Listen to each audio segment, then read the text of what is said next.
Assalomu alaykum. Tibbiyot birlashmasidamiz.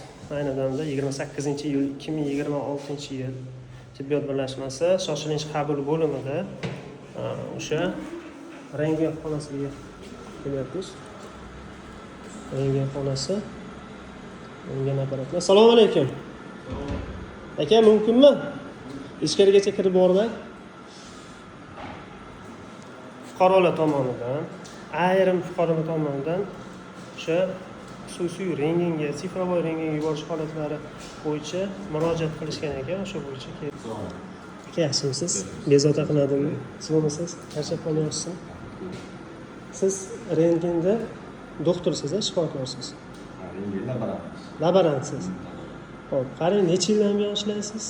Xudo xolasa bu 10-yil. Yubiley ekanda, xudo xolasa. Akajon, qarang, mana shu rentgen qachon chiqarilgan? Sizga 2016-yilda boshida kelgan. 2016-yil. Hozir 2026-yil. 10 yil bo'ldi, 10 yil. Qarang, endi ko'chada mish-mishlar borda, odamlar ichida shunaqa savollar bor. Ya'ni rentgen xonaga borsak yoki doktorga borsak, qaysidir endi shifokorlar tomonidan sifrovoy rentgenga borishni tavsiya qilishadi-da. Sifrovoy rentgen bilan buni nima farqi bor? Masalan, deyarli farqi bor. Ha, unda yaxshiroq ko'rsatadi. Nisbatan yaxshi ko'rsatadi. Sifrovoy rentgendan sal pastroq ko'rsatishi mumkin ekan. Sifrovoy rentgenda xususiylar pulli bo'ladi. Pulli rentgendagi qaysidir shifokorlar tomonidan yuborilayotgan holatlar bo'lyapti. O'sha holatlar bo'lyapti. Tuman shahar больницасida, ya'ni shaharda 72-yilda chiqarilgan o'sha rentgen apparatlarini o'rniga sifrovoy rentgen berishsa degan taklif. Ya'ni bu tuman tibbiyot birlashmasining yangi qurilgan binosida bo'sh turgan o'sha xonaga, rentgen xonaga qo'yishsa yaxshi bo'ladi. Xo'p, buni muddati necha yilgacha bo'ladi aka? 2016-yil chiqarilgan bo'lsa, qancha vaqt ishlash kerak? 10 yil. Bu yil 2026-yil, demak 10 yil bo'lgan ekan mana shu apparatga. Demak, o'sha muddati ham yetib kelgan. Buni ham o'rniga bersa ham bo'laveradi. Endi meni o'zimdan shaxsan taklifim. O'shanda fuqarolarga o'sha sifrovoy rentgenga boringlar, davlatga tushmanglar degan holatlar kamayarmidi degan holat. Nima deysiz aka? To'g'ri aytyapmanmi? Tibbiyot birlashmasi rentgenolog xonasi. Assalomu alaykum. Kirsam bo'ladimi? Video bilan kiraverdim. Yaxshimisiz? Charchanyapsizmi? So'misiz? Bu rentgen apparati, flor apparati. Ha, bunda fuqarolar o'sha ko'krak va boshqa nimalar tushiriladi. Bu qachon chiqarilgan? 78-yil ishlab chiqarilgan. 78-yil, hozir 2026-yil, to'g'rimi? Aka, ismingiz nima edi sizni? Xayrullasini. Ha, lekin necha yildan beri ishlaysiz?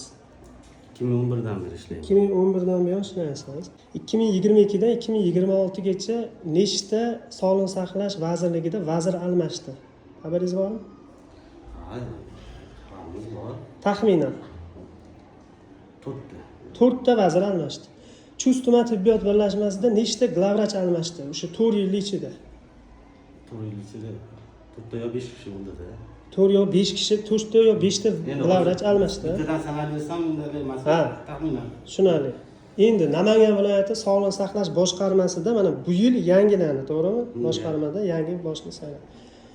Hamma almashib kelyapti. Lekin nima uchun 78-yil chiqarilgan bu yangi binoga yangilanib berilmadi yoki almashmadi? Bu bo'yicha qanaqa bir xatmi, boshqami chiqarganmisizlar? Ha, chiqarilgan. Qachon? Endi shu bo'lim mudirimizdan bilganda chiqarilgan, mana shu bino qurilganda yangi apparat bilan ishga tushiriladi deb bizga aytilgan. Ha. Endi hozir nega tomondan katta rentgen keladigan. Ha, u ham keladigan, bu ham almashadi deyilgan. Hozircha bu bilan ishlab turibmiz. Hozirda bu bilan ishlab turibsizlar. Demak, 78-yil chiqarilgan o'sha apparat bilan hozirgacha ishlab turibsizlar. Bu yangi bino, adashmasam. Ha, yangi bino. Chust tuman tibbiyot birlashmasining yangi binosi. Yangi binoga shu eski apparatni, aynan mana shu eski modeldagi o'sha nima yaxshi chiqarib bermagani yoki bo'lmasa o'sha nima bo'lgani sabab hamma sifrovoyga yuborilyapti. O'zi xabaringiz bo'lsa kerak. xususiyga, ya'ni xususiyga boradigan fuqarolar puli yo'q, kam ta'minlangan oila, boshqalar bo'lishi mumkin. Shuning uchun muammo bu yerda shuki, bu yerga yangi apparat olib kelish kerak. Mayli, bo'lsa yaxshi-ku, ishlaymiz. Bo'lsa yaxshi.